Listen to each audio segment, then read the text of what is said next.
बिस्मिल्लाहिर्रहमानिर्रहीम, अस्सलाम वालेकुम।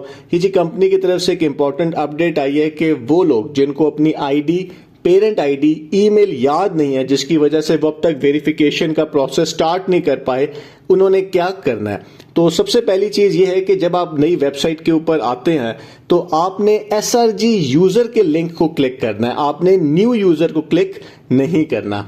उसके बाद जो है आपके सामने एक फील्ड खुल जाती है डिफरेंट, जिसमें आपकी ID, parent ID, phone number, email आता है। तो अगर तो आपको अपनी आईडी और पेरेंट आईडी में से आईडी पता है, पेरेंट आईडी नहीं पता, तो आप अपने बाकी सारा फिल कर दें। पेरेंट आईडी को कंपनी ने कहा है कि जी आप ब्लैंक छोड़ दें, यानी कि उसमें आपने एंट्री नहीं करनी, और उसी तरह आप फॉर्म फिल कर दें। अगर आपको अपनी आईडी भी याद नहीं है, अपनी पेरेंट आईडी भी याद नहीं है, तो आपने इन दोनों फील्ड्स को खाली छोड़ देना है। और कंपनी ने कहा है कि ईमेल अपना डाल दें उस फील्ड के अंदर, और ईमेल वो होना चाहिए जिसका आपको पासवर्ड याद है। बेशक आप एक नया ईमेल बना दें इस रजिस्ट्रेशन के लिए जो है। तीसरी बात यह है कि आपने ये जरूर सेलेक्ट करना है कि आप ऑप्शन ए में जाना चाहते हैं या ऑप्शन बी में जाना चाहते हैं, और ये आप रिमार्क्स के अंदर लिखेंगे।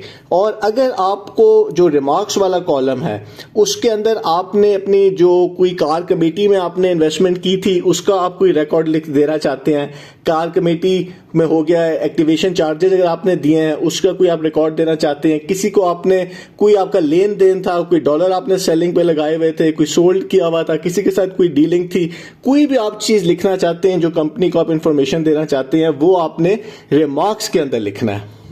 और यहां पे एक और बात भी है जो लिखी भी गई है वेबसाइट के ऊपर कि आपने केयरफुल होना है कि आप अगर B to A में वापसी नहीं है, यानी अगर आप ऑप्शन B सिलेक्ट कर लेते हैं तो कंपनी ने कहा है कि फिर आप ऑप्शन A में वापस नहीं आ सकेंगे।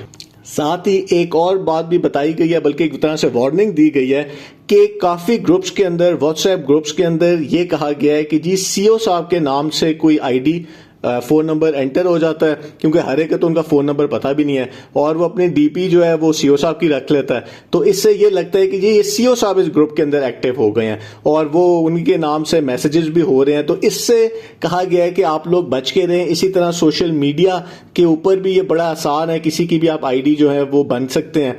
तो इससे यह है कि कंपनी के अंदर पहले भी बहुत ज्यादा स्कैम्स हो चुके हुए हैं। जब पुरानी कंपनी हुआ करती थी उस वक्त भी बहुत स्कैम्स होते थे। अब भी जैसी नई कंपनी आई है तो काफी लोगों ने कि हम आपकी आईडी एक्टिवेट करवा देंगे, आपका जल्दी काम हो जाएगा, तो वो भी काफी कंप्लेंट्स हैं कि लोग पैसे ले रहे हैं इस काम को करने के, जबकि अभी ऐसा कोई नहीं है कि कोई किसी को करवा के दे सकता है। तो कंपनी ने कहा है कि जी इससे आप बच के रहें। साथ एक दफा फिर गुड न्यूज का वादा किया गया है कि जी IT जो है वो भरपूर तरीके से काम कर रही है और आपको बहुत जल्द जो है गुड न्यूज मिलेगी। काफी पिछले कुछ दिनों में कंपनी के ऊपर प्रेशर पड़ा है, जिसकी वजह से लगता है कि थोड़ा सा कुछ हलचल हुई है, और देखते हैं कि आगे क्या अपडेट आती है। बहुत बहुत शुक्रिया।